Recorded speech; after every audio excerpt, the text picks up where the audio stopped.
Hello बच्चों, welcome to brain builders coaching. मैं सचिन आज आपके लिए थर्ड लेक्चर लेकर आया हूं और जिसमें मैं आपको बता रहा हूं मोस्ट एक्सपेक्टेड क्वेश्चंस जो एग्जाम्स के पर्पस से भी बहुत इंपॉर्टेंट है और साथ ही साथ यदि आप रिवाइज करना चाहते हैं अपने क्लास 10th की मैथ्स को तो इस तरह से आप वीडियोस को देख लेंगे तो सभी चैप्टर आपके प्रॉपर रिवाइज हो जाएंगे, क्योंकि मैंने एक एक चैप्टर्स में मतलब एक एक वीडियो में मोस्ट इंपॉर्टेंट क्वेश्चंस को कवर किया है।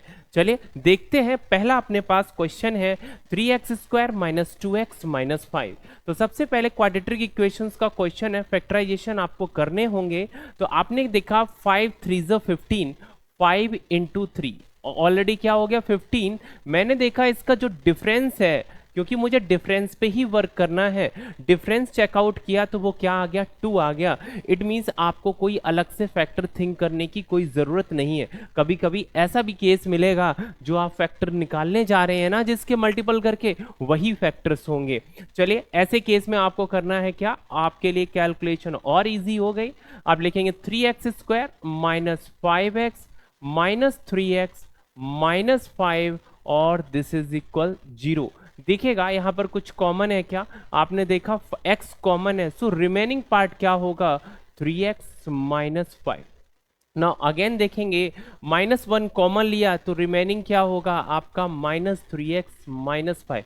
माइनस जैसे ही कॉमन लिया तो ये दोनों ही साइन कैसे हो जाएंगे आपके पॉजिटिव हो जाएंगे। एक चीज थोड़ा सा ध्यान से देखिएगा, ये -2 लिखा हुआ है तो यहाँ का जो एडिशन है वो क्या आना चाहिए -2। इट मींस ये आपका क्या हो जाएगा प्लस का 3x ही रहेगा। क्या रहेगा प्लस का 3x। बहुत ध्यान से समझिएगा, ये 3x माइनस 5 है तो यहाँ पर माइनस की कॉमन की रिक्वायरमेंट नहीं होगी, आप सिर्फ प्लस ही लेंगे, मींस +1। मैं यहाँ पर +1 राइट करूं या ना राइट करूं, दोनों का सेंस यहाँ पर +1 से ही होगा। तो क्या देखा कॉमन क्या है 3x minus 5, 3x minus 5 common है तो मैंने यहाँ से कॉमन लिया 3x माइनस 5। तो सेकेंड ब्रैकेट में क्या हो जाएगा x plus 1, x plus 1 this is equal 0। अब इस तरह से इस क्वेश्चन को देख सकते हैं, ये जो आपका फैक्टर है इंडिविजुअल आप राइट कर सकते हैं, ये किसकी वैल्यू हो जाएगी 0 की, मींस ये भी 0 हो जाएगा।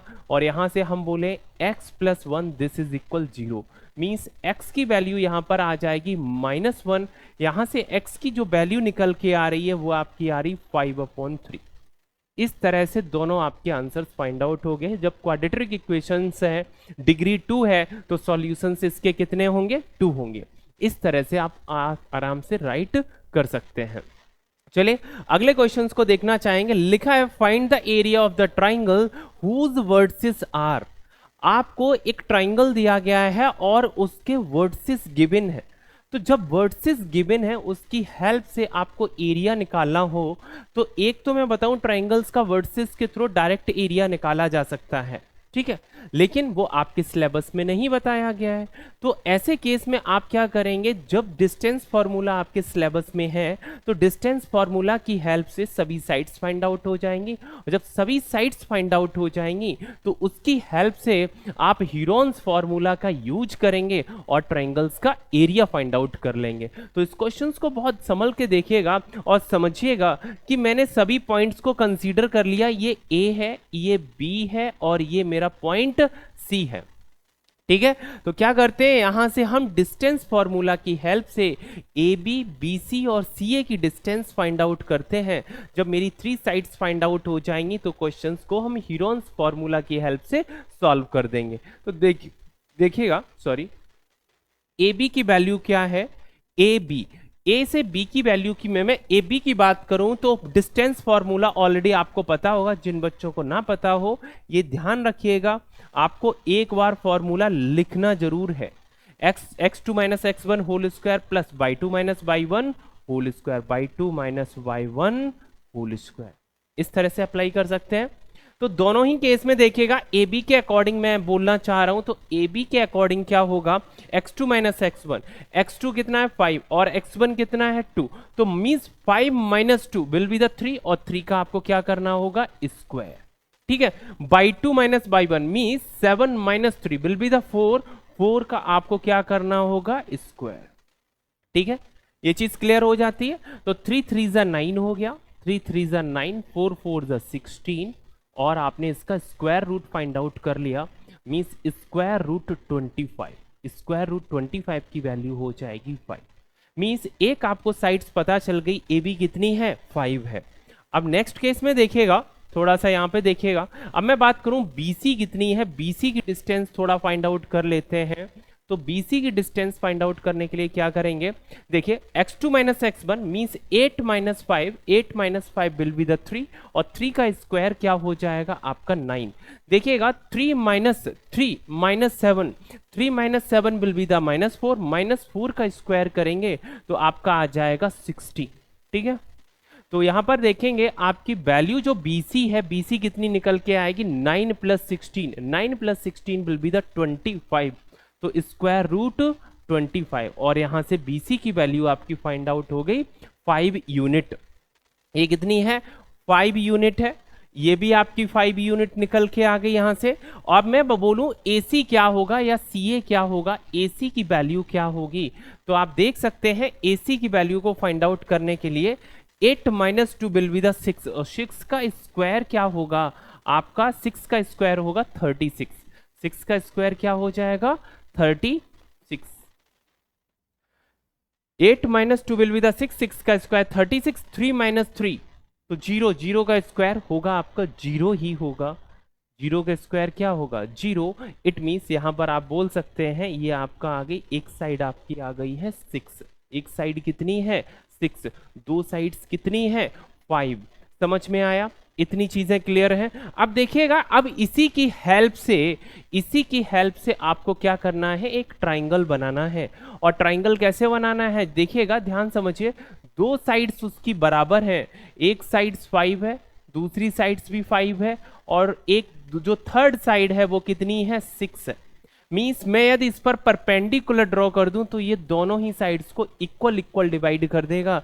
क्यों, क्योंकि इसकी दोनों ही साइड्स बराबर है। तो यहां से निकल के आता है कि तो यहां पर बेस कितना निकल आएगा, आपने बोला 3 निकल आएगा, और हाइपोटेन्यूज कितना है, ये हाइपोटेन्यूज आपका 5 है। ऐसे केस में ये क्या है, परपेंडिकुलर है, ऑलरेडी आपको पता है, आपने परपेंडिकुलर ही ड्रॉ किया है, तो ये 5 है, ये 3 है, तो ये परपेंडिकुलर जो आपका ये परपेंडिकुलर ड्रॉ किया है उसकी लेंथ कितनी निकल आएगी, आप इस तरह से बोल सकते हैं, ये जो परपेंडिकुलर होगी, जो ये हाइट होगी, और उसकी जो लेंथ निकल के आ रही है वो हमारी निकल के आएगी 4। क्यों, 3 4 5 क्या है, ट्रिपलेट्स। एक चीज थोड़ा सा समझिएगा, AB की वैल्यू 5 है और यहाँ पर BC की वैल्यू 5 है, यहाँ पर BC की वैल्यू ABC, थोड़ा सा लेटर आगे पीछे आपको करना होगा या आपको फिर वहां से मिसअंडरस्टैंडिंग हो जाएगी। 1 मिनट वेट कीजिएगा। जैसे ही आपने डायग्राम बनाया, आपने कहा AB 5 है, देखिएगा AB 5 है और BC 5 है, तो B यहां पर रहा होगा, तो AB 5 है और BC 5 है, ये दोनों ही साइड्स आपस में इक्वल है, और ये 5 है, ये 5 है, इस पर जैसे ही मैंने परपेंडिकुलर ड्रॉ किया तो ये 3 हो जाएगा, यहाँ पर ये 3 हो जाएगा, ये इक्वल 2 पार्ट्स में डिवाइड हो जाएगा। ठीक है, इतनी चीज क्लियर है। मैंने ये बताया ये राइट एंगल ट्रायंगल है, पाइथागोरस की हेल्प से इसकी हाइट को आप फाइंड आउट कर सकते हैं, या आपको ट्रिपलेट्स याद होंगे 3 4 5, तो इसकी हाइट कितनी निकल के आ जाएगी, 4 निकल के आ जाएगी। आपसे पूछा क्या, find the area of a triangle, तो एरिया ऑफ अ ट्राइंगल होता है क्या, base into height, 1/2 base into height. So area of triangle ABC आपका क्या हो जाएगा, 1/2 बेस कितना है टोटल 6, और हाइट क्या है, हाइट है 4। ठीक है, 2 से कैंसिल आउट कीजिए, 3 4 जा 12, तो 12 स्क्वायर यूनिट या 12 यूनिट स्क्वायर। ठीक है, यूनिट लिखी नहीं है, 12 स्क्वायर यूनिट आ जाएगा इस तरह से, ये आपका आंसर। ठीक है, इतना क्लियर है, बहुत अच्छे। जब इतनी चीज क्लियर हो जाती है तो आपका देखते हैं नेक्स्ट क्वेश्चन क्या होगा। यहां से हमारे 2 क्वेश्चन क्लियर हो जाते हैं। क्वेश्चन नंबर 3 में क्या लिखा है उस चीज पे थोड़ा फोकस कीजिएगा। लिखा है the sum of the 3 consecutive terms of an AP, मतलब arithmetic progression, is 51 and their product is 693। 693। Find the terms, आपको टर्म्स फाइंड आउट करने हैं कि टर्म्स कितने हैं। ठीक है, आपसे पूछा गया फाइंड द टर्म्स, आपको टर्म्स फाइंड आउट करने हैं कि मींस एक्चुअल वैल्यू क्या है टर्म्स की। ठीक है, तो ये क्वेश्चन जैसे ही आप लोगों ने देखा तो आपको ये चीज समझ में आ गई होगी कि करना कैसे है। मींस जब एपी का केस दिया गया है तो एपी के केस में आप करते हैं क्या, आपको वैल्यूज जो है, जो टर्म्स हैं वो मानना पड़ेगा। आपने मान लिया कि पहला जो टर्म्स है वो a माइनस डी है, और दूसरा टर्म्स a है, और थर्ड टर्म आपका a प्लस डी है। अच्छा, ऐसा क्यों है, रीजन समझिएगा। यदि मैं इसके अलावा ए बी सी मान लूं तो वो एपी में नहीं होंगे। मुझे इस चीज को भी फॉलो करना है कि जो चीज मानी है वो एपी में हो। ठीक है, अच्छा सर बीच में गायब हो गए थे, एक्चुअली लाइट ऑन नहीं की थी, इस वजह से मैं बीच में गायब हो गया था। लिखा है the sum of the 3 consecutive terms of an AP is 51। तो सभी टर्म्स का मुझे क्या करना है, सम फाइंड आउट करना है, वो गिवन है a minus D plus a plus a plus D, this is equal 51। ये गिवन है, d से d कैंसिल हुआ, a कितने टाइम्स आया, 3 times, 3a, this is equal 51। Now the value of a will be the 17। a की value आपकी क्या आ गई है, 17 आ गई है, and their product is 693। Means in सभी का प्रोडक्ट कितना है, 693 है। थोड़ा सा यहां पर समझिएगा, इन सभी का मतलब नंबर्स का जो आपने कंसीडर किए हैं। a क्या है, a माइनस डी, a क्या है, a प्लस डी। तो आप लिख सकते हैं a minus D, a plus D, और सभी का मल्टीपल्स दिया है 693। अब करके दिखाइए। काफी बच्चे ऐसी कैलकुलेशन दे कि थोड़ा सा यहीं पर डर जाते हैं। डरना नहीं है भाई, डरना किससे है, डर के क्या करोगे, डरने से कुछ होगा क्या। देखिएगा 17 जैसे ही आपने देखा तो 17 वैल्यू पुट करनी है, और ये a माइनस बी है, ये a प्लस डी है। तो ऐसे केस में इसमें आइडेंटिटी अप्लाई कीजिए, a square minus D square, और a स्क्वायर है कितना, 17, और 17 का स्क्वायर होता है क्या, 289। 17 का स्क्वायर क्या है, 289 माइनस डी स्क्वायर। आपने कहा ए का भी तो मल्टीपल है, चले ए का यदि मल्टीपल है वो उसको मैं इस राइट साइड में भेज देता हूं। मल्टीपल है तो डिवीजन के केस में पहुंच जाएगा, यहां पर आ जाएगा डिवीजन के केस में। ठीक है, 17 देखिए 17 है, 17 3 जा क्या होता है, 51 होता है। 17 4 जा क्या हो जाएगा, 17 4 जा आप अप्लाई कर सकते हैं, 17 4 जा 68, रिमेनिंग कितना है 1। तो आपने क्या देखा, ये कंप्लीटली डिवाइड नहीं हो रहा है, ये कंप्लीटली डिवाइड नहीं हो रहा है, तो कोई दिक्कत नहीं है। कंप्लीटली डिवाइड नहीं हो रहा है तो चाहे तो आप ऐसे ही रहने दीजिए। यदि कंप्लीटली डिवाइड हो जाता तो हमारे लिए क्या हो जाता कि कैलकुलेशन इजी हो जाती और आप लोग वैल्यू प्रॉपर निकाल लेते। ए की वैल्यू निकल आई, आपको सिर्फ अब डी की वैल्यू फाइंड आउट करनी है। ऐसे केस में डी को आप राइट साइड में शिफ्ट कर दीजिए तो ये पॉजिटिव में हो जाएगा, इसको लेफ्ट साइड में शिफ्ट कर दीजिएगा। मीन्स आप लिख सकते हैं 289 minus 693 divided by 17, this is equal D square. ठीक है, इतनी चीज क्लियर है, इतनी चीज क्लियर है। यहां से डी की वैल्यू फाइंड आउट हो जाएगी। अब फाइंड आउट किस लिए नहीं हो रही, एक्चुअली ये जो वैल्यू दी गई है वो इस पैटर्न पे नहीं दी गई कि वो सिंप्लीफाई हो जाए। आपका जब क्वेश्चंस रहेगा तो इजी पैटर्न पे ही रहेगा कि आप लोग आराम से इसके फैक्टर्स निकाल पाएं। चलिए फिर भी देखते हैं। अब आप इसको निकालना है तो इससे आप मल्टीपल्स करेंगे, माइनस कर देंगे, स्क्वायर रूट्स में राइट कर देंगे। इस तरह से आपकी डी की वैल्यू आ जाएगी और आप वैल्यूज को पुट कर देंगे तो क्या निकल आएंगे, सभी टर्म्स की वैल्यू निकल आएगी। क्लियर है ना, कर लेंगे, बहुत अच्छा। ठीक है, देखिएगा क्वेश्चन नंबर 4 की बात करना चाहें, the sum of the two numbers is 24, the sum of the two numbers is 24 and their difference is 6, और उनका दोनों का डिफरेंस कितना है, 6 है। Find the numbers using algebraic equation. आप एल्जेब्रिक इक्वेशंस का यूज करके नंबर्स फाइंड आउट कीजिए। ठीक ठीक है, ये थोड़ा सा कैलकुलेटिव था, आप समझ सकते हैं, ये चीजें जब आएंगी आपको लगाना ऐसे इजी वे से हो जाएगा। तो यहाँ पे समझ लिया आपने, दो जो नंबर हैं वो क्या कंसीडर कर लिए, x एंड y, ठीक है। तो दोनों का सम कितना दिया है 24, आप लिख सकते हैं x plus Y will be the 24, their difference is 6, दोनों नंबर्स का जो डिफरेंस है वो कितना है 6 है, दिया गया है। दोनों इक्वेशंस को मैं ऐड कर दूं तो बाई से बाई कैंसिल हो जाएगा, x plus x 2x, 24 plus 6 will be the 30, now the value of x will be the 30 upon 2 will be the 15, means x की वैल्यू यहां से फाइंड आउट हो जाएगी, कितनी है 15 है, x की वैल्यू कितनी है आपकी 15 है। जब x की वैल्यू निकल आई तो किसी भी इक्वेशंस में आप वैल्यू को पुट कर सकते हैं, जो आपको इजी लगे उसी में पुट करना है। तो y की भी वैल्यू निकल आएगी, 15 minus y this is equal 6। अब 6 को इधर शिफ्ट कर दीजिए, 15 माइनस 6 विल बी द 9 और this is the value of y। तो आपके पास दो आंसर्स आ गए, x की वैल्यू एक 15 है और y की वैल्यू क्या है 9 है। इस तरह से इस क्वेश्चन का आंसर आ जाता है। क्लियर है ना, बहुत अच्छे। नेक्स्ट क्वेश्चन पर बात करना चाहूं, सिंपल सा क्वेश्चन दिया गया है, the slant height of a cone is 10 centimetre and the radius of its base is 6 centimetre, find it's curved surface area. आपको इसका curved surface area find out करना है, किसका, जो आपके पास एक कोन है। थोड़ा सा समझिएगा, मैंने क्या किया, एक कोन लिया, यहां पर क्या लिया, एक मैंने कोन लिया,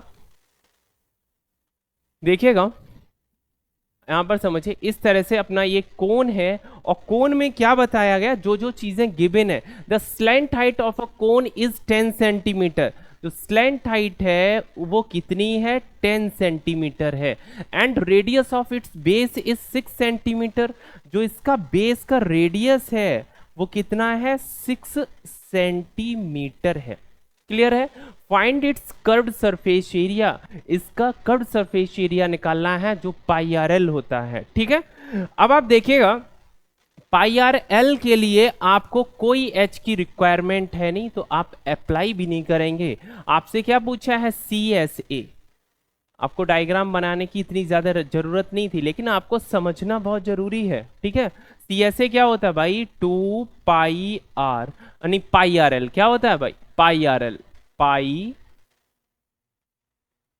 आर एल, पाई क्या है 22/7, आर क्या है 6, एल क्या है स्लैंट हाइट क्या है 10। ठीक है, इस तरह से आपका आंसर, अब देखिए दोनों ही चीजों को समझिएगा। कभी कभी आंसर क्या होगा, आप मान लीजिए क्वेश्चन ही कर रहे हैं और एमसीक्यूज में आ गया, कहीं वो पाई में वैल्यू दी गई होगी तो पाई में फाइंड आउट कीजिए, नहीं दी गई है तो आप उसको सिंप्लीफाई कर दीजिए। 6 10 जा 60, अब 60 को 22 से आपको क्या करना होगा, मल्टीपल करना होगा और डिवाइड कर देना है 7 से। कैसे होगा, देखिए 0 एज इट इज रहेगा, 6 2 जा 12 और 6 2 जा 12 plus 1 will be the 13, means 1320 1320/7 और डेटा किस में है सेंटीमीटर में, सो एरिया किस में हो जाएगा आपका सेंटीमीटर स्क्वायर में। क्लियर है, यहां पर इसको 60 पाई भी हम आंसर लिख सकते थे, हमारा आंसर 60 पाई भी पॉसिबल है। यदि लिखा है तो आपने दोनों की वैल्यू को पुट किया, पाई की जगह पाई ही रहने दिया। क्लियर है, जब इतनी चीजें क्लियर हो जाती हैं तो क्वेश्चन नंबर हम 6 की तरफ मूव करते हैं, और क्वेश्चन नंबर 6 जो है वो हमारा प्रोबेबिलिटी से पिक किया गया है। प्रोबेबिलिटी तो आपको बहुत अच्छे से आती होगी, बहुत अच्छे। तो क्या लिखा है, अ bag contains 5 red 4 blue and 3 green ball, if a ball is drawn at random find the probability of drawing a blue ball. आपको ब्लू बॉल फाइंड आउट करने की, ब्लू बॉल को आपको निकालना है, इसकी प्रोबेबिलिटी फाइंड आउट करनी है कि इसकी प्रोबेबिलिटी भाई होगी क्या। तो प्रोबेबिलिटी जिसकी निकालनी है तो फेवरेबल आउटकम्स आपको देखने होंगे। फेवरेबल आउटकम्स बताइए क्या पूछा, ब्लू, ब्लू देखिए कितनी है आपके पास 4, तो मैं पूछूं probability of an event will be the favourable outcomes.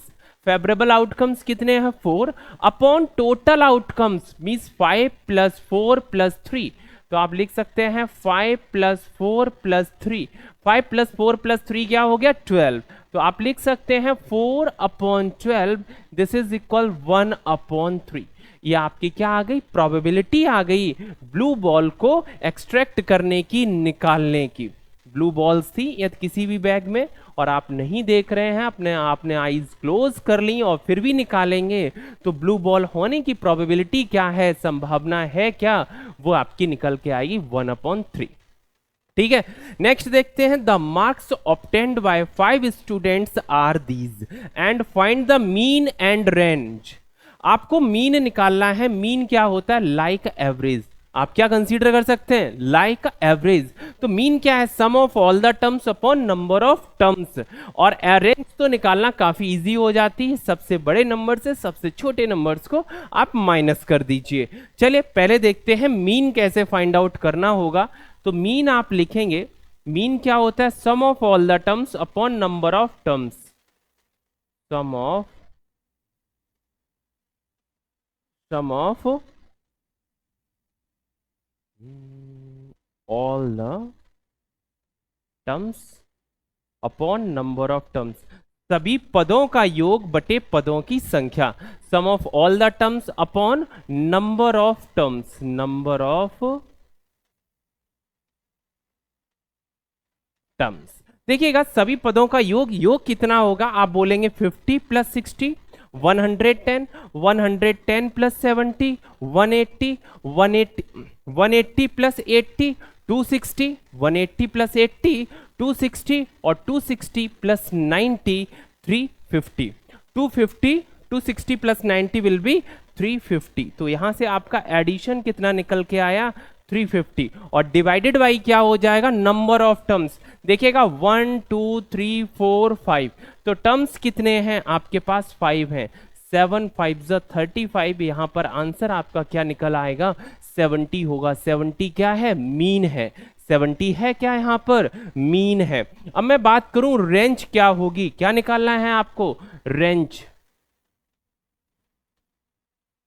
Range पे फोकस कीजिएगा, आपका क्या सबसे बड़ी वैल्यू क्या है 90 है, सबसे लार्जेस्ट नंबर से आपको सबसे स्मॉलेस्ट नंबर को क्या कर देना है माइनस कर देना है, तो वहां से क्या निकल आएगा आपके पूरे डेटा की रेंज निकल आएगी। इस तरह से ये दोनों ही क्वेश्चन आप लोगों के क्लियर हो जाते हैं। आगे का क्वेश्चन बताते हैं, देखिए क्वेश्चन लिखा है क्या, the diagonals of a rhombus are, the diagonals of a rhombus are 16 centimetre and 12 centimetre, 16 centimetre and 12 centimetre, find its area. Direct formula पर बेस्ड क्वेश्चन है, कैसे निकालेंगे एरिया आपको फाइंड आउट करना है, और रोम्बस का केस है, रोम्बस को आप लोग बहुत अच्छे से समझते होंगे, इस तरह से केस बन के आता है, और इसमें आपके पास कोई भी दो डायगोनल्स हैं, मैंने इसको D1 कंसीडर कर लिया और इसको मैंने D2 कंसीडर कर लिया, ऐसे केस में आपसे एरिया पर पूछा ही जाता है, और मैं इसीलिए ये चीजें नोट्स में राइट करवा देता हूं आप लोगों को कि ये फॉर्मूले आप लोग कभी भूले ना। तो क्या होता है area of rhombus 1/2 D1 × D2, D1 D2 क्या है दो आपके डायगोनल्स हैं, तो इसको हम लिख सकते हैं 1/2 × 16 × 12, ठीक है 16 × 12, 2 से कैंसिल आउट कीजिए 8 जा 12, 8 जा क्या होता है आपका 96, आपने यूनिट क्या देखी सेंटीमीटर है, तो एरिया किसमें होगा आपका 96 सेंटीमीटर स्क्वायर, एरिया किसमें हो जाएगा सेंटीमीटर स्क्वायर में। क्लियर है, बहुत अच्छे। देखते हैं क्वेश्चन नंबर 9 की तरफ बढ़ते हैं, और सिंपल सा क्वेश्चन है, क्वेश्चन पर फोकस कीजिएगा। Find the total surface area of the sphere with a diameter of 14 centimetre.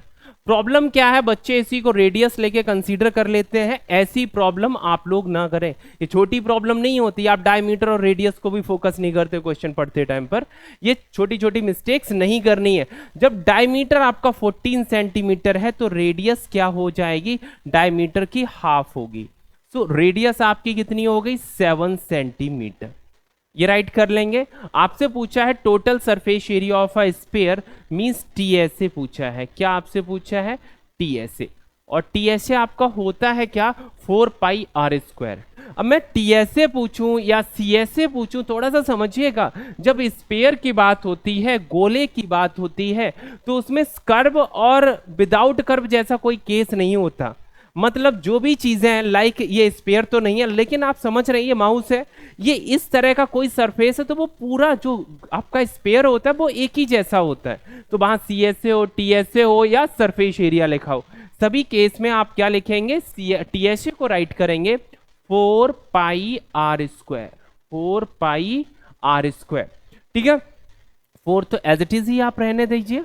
पाई की वैल्यू क्या है 22/7, आर की वैल्यू क्या है 7, आर की वैल्यू क्या है 7, स्क्वायर है तो 2 टाइम्स आप राइट करेंगे, 7 से मल्टीपल कीजिए, 4 इंटू 7 2 जा 14, 7 2 जा 14 प्लस 1 15, 4 से मल्टीपल कीजिए, 4 4 जा 16, 1 रिमेनिंग है, 15 4 जा 60 प्लस 1 61।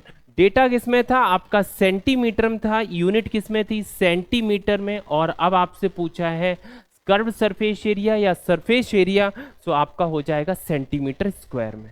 क्लियर है, बहुत अच्छे, गुड।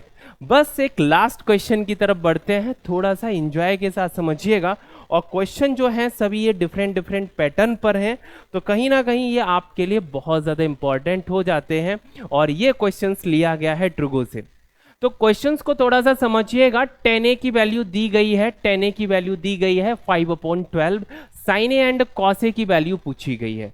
तो इस क्वेश्चन को समझने के लिए आप चाहें तो एक ट्राइंगल्स ही फॉर्म कर लें। देखिएगा, मैं यहां से ही ले लेता हूं, आप लोगों को अच्छे से समझ में आएगा। देखिएगा, ये अपने पास एक ट्राइंगल है 5/12, तो इस तरह का ट्रायंगल है। इस ट्रायंगल्स पे फोकस कीजिए। मैंने इसको एंगल को ए कंसीडर कर लिया, ठीक है। ये हमारा बी हो जाएगा और ये हमारा सी हो जाएगा।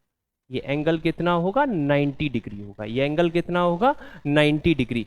देखिए tan a की वैल्यू कितनी है 5/12। यदि ये 5 है तो ये बेस कितना होगा 12। क्यों? बिकॉज रीजन ये है tan a जो है, tan a क्या होता है आपका, होता है परपेंडिकुलर अपॉन बेस। परपेंडिकुलर 5 है और बेस क्या है 12 है, ठीक है। हाइपोटेन्यूज आप फाइंड आउट कर सकते हैं श्रीधराचार्य से, या काफी बच्चों को याद भी होगा, ये ट्रिपलेट्स है 5 12 एंड 13। लेकिन आपको याद है या नहीं याद है, आपको सॉल्व करके जरूर वहां दिखाना होगा। तो देखिएगा, आप लिख सकते हैं h स्क्वायर, ये हाइपोटेन्यूज क्या है h, तो h का स्क्वायर हो जाएगा परपेंडिकुलर स्क्वायर मींस 5 का स्क्वायर, बेस क्या है 12, 12 का square means h square, this is equal square of 5 will be 25, square of 12 will be 144। दोनों को आप क्या करेंगे, यहां पर ऐड कर दीजिएगा, 25 प्लस 44, 144 हो जाएगा 169, और 169 किसका स्क्वायर रूट हो जाएगा, जब 169 का स्क्वायर रूट फाइंड आउट करेंगे तो आपका आ जाएगा 13, ठीक है, बिकॉज ये 13 का स्क्वायर ही होता है। आपसे पूछा गया है साइन ए, थोड़ा सा फोकस कीजिए, बस थोड़ा सा वेट कीजिए। साइन ए क्या होता है, perpendicular upon hypotenuse, perpendicular upon hypotenuse. तो ऐसे लिख दीजिएगा P अपॉन H, और परपेंडिकुलर है कितना आपका 5, हाइपोटेन्यूज अभी फाइंड आउट किया कितना 13। आगे मैं पूछना चाहूं कॉस ए की वैल्यू क्या होगी, कॉस ए होगा बेस अपॉन हाइपोटेन्यूज, और बेस कितना है आपका 12 और हाइपोटेन्यूज कितना है 13। इस तरह से हमारे ये दोनों ही क्वेश्चंस के आंसर्स आते हैं। उम्मीद करते हैं ये जो 10 क्वेश्चंस हैं वो आपको बहुत अच्छे से समझ में आए होंगे। और हमारी इस सीरीज का इंटेंशन ये है कि हर तरह के बच्चे, जिन बच्चों की अभी तैयारी नहीं हो पाई या प्रॉपर रिवीजन नहीं हो पाया, वो भी इस टाइप से यदि वीडियोस देखेंगे तो उनका हर चीज रिकॉल हो जाएगी। उम्मीद करते हैं आप लोगों को अच्छे से हर चीज